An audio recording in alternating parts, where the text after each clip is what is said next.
राजेंद्र कुमार सिंह, सह आचार्य, राजनीति विज्ञान विभाग, राजकीय महाविद्यालय कोटपुतली। आज हम फर्स्ट ईयर के फर्स्ट पेपर व्यवहारवादी उपागम के बारे में अध्ययन करेंगे। द्वितीय महायुद्ध के पश्चात परंपरागत राजनीति विज्ञान के विरोध में एक व्यापक क्रांति प्रारंभ हुई। समाज विज्ञान के सभी विषय इस क्रांति से प्रभावित हुए। इस क्रांति को व्यवहारवाद का नाम दिया जाता है। व्यवहारवादी उपागम नए राजनीति विज्ञान में इससे इतना अधिक जुड़ा हुआ है कि इसे राजनीति के वैज्ञानिक अध्ययन का सहचर कहा जा सकता है।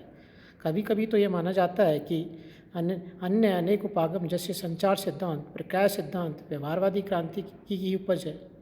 व्यवहारवाद एक बौद्धिक प्रवृत्ति है तथा इसे एक निश्चित शैक्षणिक आंदोलन कहा जा सकता है। हम इसे अमेरिकी राजनीति विज्ञान की जटिल विचारधारा के साथ जोड़ सकते हैं, जो स्वयं अपने आप में कठोर अनुभववाद, मानव आचरण के संबंध में वैज्ञानिक सिद्धांत तथा सत्यापन योग्य प्रक्रिया के प्रयोग पर बल देता है।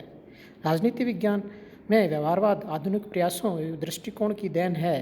परंपरागत दृष्टिकोण में निहित ऐतिहासिक, दार्शनिक, वर्णनात्मक, संस्थागत प्राथमिकताओं को अपर्याप्तता से असंतुष्ट होकर व्यवहारवादी दृष्टिकोण एक विकल्प के रूप में प्रस्तुत किया गया, जिसमें व्यवहार के अध्ययन की महत्ता को राजवैज्ञानिकों ने स्वीकार किया।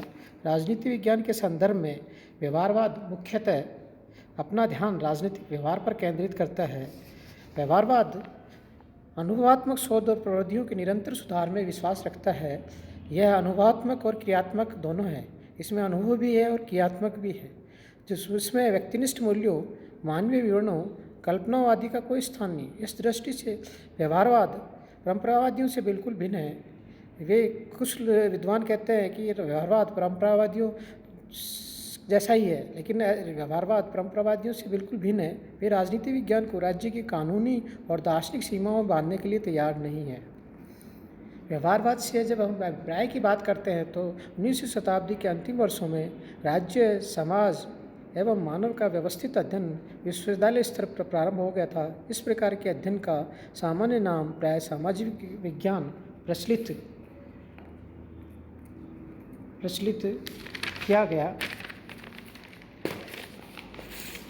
हो गया। इस सामान्य संबोधन के अंतर्गत अनेक विशिष्ट विषय आते हैं।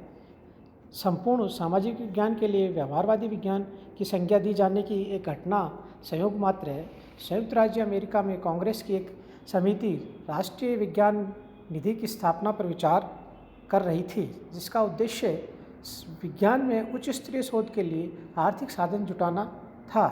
समाज विज्ञान के अंतर्गत आने वाले विभिन्न विषयों के प्रतिनिधियों ने इस कोर्स में आर्थिक सहायता पाने का प्रयत्न किया, परंतु सीनेट के अधिवेशन में कुछ सदस्यों ने अज्ञानवश सामाजिक विज्ञान को सामाजिक विज्ञान समझ लिया। तो मात्र भ्रम था। भ्रम अधिक न बढ़े, इसलिए तुरंत सामाजिक विज्ञान के संपूर्ण विषयों के लिए व्यवहारवादी विज्ञान का प्रयोग किया जाने लगा। प्रारंभ में व्यवहारवादी विज्ञान के अंतर्गत केवल मनोविज्ञान, मानव विज्ञान तथा समाजशास्त्र का ही समावेश था। इस घटना के बाद राजनीति विज्ञान, अर्थशास्त्र, यहाँ तक कि शिक्षा, कानून तथा इतिहास भी इसके अंतर्गत आ गए हैं। इस प्रकार व्यवहारवादी विज्ञान संदर्भ न केवल जीव विज्ञान के साथ है, बल्कि समाज विज्ञान में मानव व्यवहार से केंद्रित है। व्यवहारवाद शब्द का प्रयोग आरंभ में डेविड स्टन ने उस मनोवैज्ञानिक संकल्पना के अर्थ में किया था जिसका प्रारंभ J.B. वाटसन ने किया था। उस मनोवैज्ञानिक विश्लेषण तथा अवचेतन के विरोध में प्रतिक्रिया है। फ्रायड के मनोवैज्ञानिक विश्लेषण और अवचेतन के विरोध में प्रतिक्रिया है। व्यवहारवाद में आत्मिष्ट तत्वों का कोई स्थान नहीं है। अब हम बात करते हैं व्यवहारवाद के कार्य स्पष्ट करते हुए रॉबर्ट डहल ने क्या कहा है।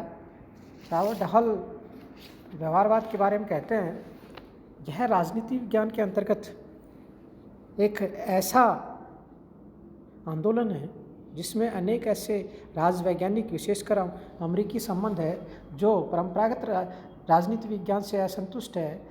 यह परंपरागत राजनीति विज्ञान के विभिन्न उपागमों जैसे ऐतिहासिक, दार्शनिक, विवरणात्मक, संस्थात्मक आदि के विरुद्ध एक प्रतिक्रिया है।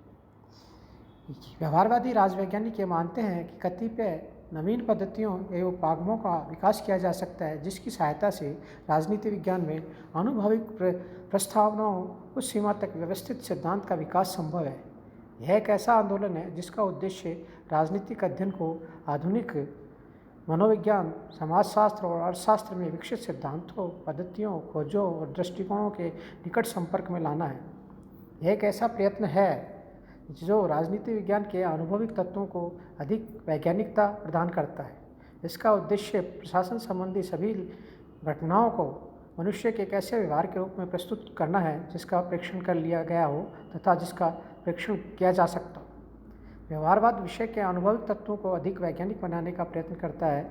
यह एक ऐसा उपागम है जिसका उद्देश्य राजनीति जीवन के अनुभविक पक्ष को ऐसी प्रणालियों, सिद्धांतों और कसौटियों के द्वारा जो आधुनिक राजनीति विज्ञान के अभिनियमों, अभिसमयों और अभिग्रहों को पूरा करता हो, स्पष्ट करना है। डेविड ट्रूमैन के अनुसार व्यवहारवादी उपागम से अभिप्राय है अनुसंधान व्यवस्थित हो, उसका प्रमुख आग्रह अनुभविक प्रणालियों के प्रयोग पर होना चाहिए। अब हम चर्चा करते हैं डेविड स्टन के अनुसार। डेविड स्टन व्यवहारवाद के अनुसार व्यवहारवादी शोध वास्तविक व्यक्ति पर अपना समस्त ध्यान केंद्रित करती है। व्यवहारवाद के अध्ययन को मानव का ऐसा व्यवहार है अध्ययन की इकाई मानव का ऐसा व्यवहार है जिसका प्रत्येक व्यक्ति द्वारा परीक्षण, मापन और सत्यापन किया जा सकता है। व्यवहारवाद राजनीतिक व्यवहार के अध्ययन से राजनीति की संरचनाओं, प्रक्रियाओं आदि के बारे में वैज्ञानिक व्याख्याएं विकसित करना चाहता है। शिकागो विश्वविद्यालय में प्रोफेसर अल्फ्रेड डी ग्रेजिया के अनुसार व्यवहारवादी विज्ञान अपने आप में एक विषय, एक अंतः शास्त्रीय विज्ञान, परिमाणीकरण, नई प्रवृत्तियों के आविष्कार का विशेष प्रयत्न। व्यवहारवादी मनोविज्ञान आदर्शवादिता के विपरीत यथार्थवादिता, नियमन पद्धति के विपरीत अनुभवात्मक व चुनाव व्यवहार आदि सब कुछ है। व्यवहारवाद एक ऐसा उपागम है जिसका उद्देश्य राजनीतिक जीवन के अनुभवी पक्ष को ऐसी प्रणालियों, ऐसे सिद्धांतों और कसौटियों के द्वारा जो आधुनिक विज्ञान के अधिनियमों, अभिगमों और अभिग्रहों को पूरा करती है, स्पष्ट करना है। यह विषय के अनुभविक तत्वों को वैज्ञानिकता बनाने जिस अर्थ में उसके गणना हम अनुभवी विज्ञानों में करते हैं, एक प्रयत्न मात्र है। संक्षेप में व्यवहारवाद एक ऐसा दृष्टिकोण है जिसका लक्ष्य विश्लेषण की नई इकाइयों, नई पद्धतियों, नई तकनीकों, नए तथ्यों, एक व्यवस्थित सिद्धांत के विकास को प्राप्त करना है। व्यवहारवाद की आधारभूत मान्यता यह है कि प्राकृतिक विज्ञानों, समाज विज्ञानों के बीच एक गुणात्मक निरंतरता हो। व्यवहारवादी उपागम का विकास। व्यवहारवादी उपागम 1900 सबसे पहले ग्राहम वालेस की पुस्तक ह्यूमन नेचर इन पॉलिटिक्स और आर्थर बेंटले की पुस्तक द प्रोसेस ऑफ गवर्नमेंट 1960 में प्रकाशित हुई। उस समय इन दोनों पुस्तकों का प्रकाशन राजनीति विज्ञान की अध्ययन प्रणाली में परिवर्तन का प्रतीक था। अब राजनीति की अनौपचारिक प्रक्रियाओं पर अधिक और राज्य की राजनीतिक संस्थाओं पर कम बल दिया जाने लगा। राजनीति विज्ञान के अध्ययन में समाजशास्त्र, मनोविज्ञान, समाज विज्ञान की शाखाओं का खुलकर उपयोग किया गया। शिकागो विश्वविद्यालय के त्रिमूर्ति T B. Smith, Charles Merriam, Harold Lasswell को अभिनव राजविज्ञान का संस्थापक कहा जाता है। Charles Merriam social science research council के पहले चेयरमैन थे। इन्होंने न्यू एस्पेक्ट ऑफ पॉलिटिक्स पुस्तक लिखकर राजशास्त्र को विज्ञान बनाने का नारा दिया। चार्ल्स मेरियम की प्रेरणा से सुप्रसिद्ध शिकागो संप्रदाय व्यवहारवाद का गढ़ बन गया।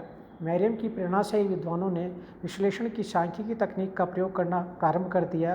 व्यक्ति और छोटे समूह के राजनीतिक आचरण का अध्ययन भी मेरियम की प्रेरणा कहना अतिरंजन नहीं होगा। चार्ल्स मेरियम के बाद Harold Lasswell, David Easton, Almond Coleman, Karl Deutsch, Edward Smith आदि ने व्यवहारवादी अध्ययन को आगे बढ़ाया। Robert A Hall, Seymour M Lipset ने शोध कार्य के लिए सिद्धांत निर्माण पर जोर दिया। व्यवहारवाद के विकास में डेविड स्टन का योगदान अत्यंत महत्वपूर्ण रहा है। आगे चलकर व्यवहारवाद में अभिनव क्रांति, उत्तर व्यवहारवाद का उद्बोधक भी वही बना। अब हम चर्चा करेंगे व्यवहारवाद के उदय के क्या क्या कारण थे। राजनीति चिंतन के इतिहास में व्यवहारवादी मान्यताओं के कुछ बिखरे सूत्र अरस्तु, मैकियावली, जॉन लॉक आदि के दर्शन में मिलते हैं, लेकिन सिद्धांत के रूप में व्यवहारवाद 20वीं शताब्दी की उपज है। पिछले कुछ दशकों में मिलते हैं। पिछले कुछ दशकों में विशेषकर द्वितीय महायुद्ध के बाद शासन और राजनीति के अध्ययन में व्यवहारवादी अध्ययन पद्धति को बहुत अधिक महत्व दिया गया।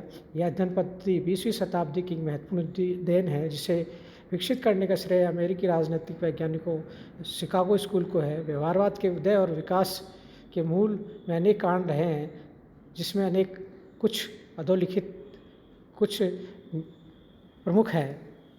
परंपरागत अध्ययन पद्धतियों के प्रति असंतोष, अन्य समाज विज्ञानों से प्रेरणा, द्वितीय विश्व युद्ध का प्रभाव, नवीन अध्ययन पद्धतियों का प्रयोग। अब हम चर्चा करेंगे परंपरागत अध्ययन पद्धतियों के प्रति असंतोष। 20वीं शताब्दी के प्रारंभ में अनेक राजनीति शास्त्रियों को परंपरागत राजनीति शास्त्र की अध्ययन पद्धतियों के परिणामों में निराशा हुई। उनका विचार था कि परंपरागत पद्धतियों से राजनीतिक जीवन की वास्तविकता का चित्र हमारे सामने स्पष्ट नहीं हो सकता। राजनीति में बढ़ते हुए असंतोष के कई कारण थे और उसके बाद व्यवहारवाद ने परंपरागत अध्ययन पद्धतियों के स्थान पर आधुनिक अध्ययन पद्धतियों के प्रयोग पर जोर दिया।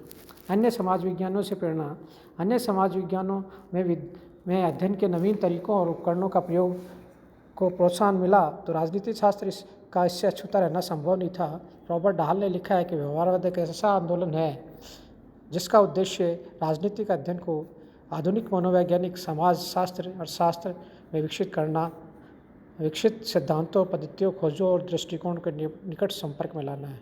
द्वितीय विश्व युद्ध के प्रभाव की हम जब चर्चा करते हैं उसमें पाते हैं कि द्वितीय विश्व महायुद्ध ने व्यवहारवाद को गति प्रदान की। युद्धकालीन घटनाओं ने राजनीति शास्त्रियों के मन में ये बात बिठा दी कि राजनीतिक जीवन की जटिलताओं को पूरी तरह समझने के लिए संस्थाओं और उनकी संरचनाओं के अध्ययन की सीमा से आगे बढ़कर उनके संस्थाओं, उनके कार्य करने वाले व्यक्तियों के व्यवहार का अध्ययन करना होगा। नवीन अध्ययन पद्धतियों का प्रयोग द्वितीय महायुद्ध के बाद के दशकों में राजनीति शास्त्र के क्षेत्र में ये विचार पल पकड़ता गया कि राजनीति शास्त्र में नवीन अध्ययन पद्धतियों को स्थान देना होगा।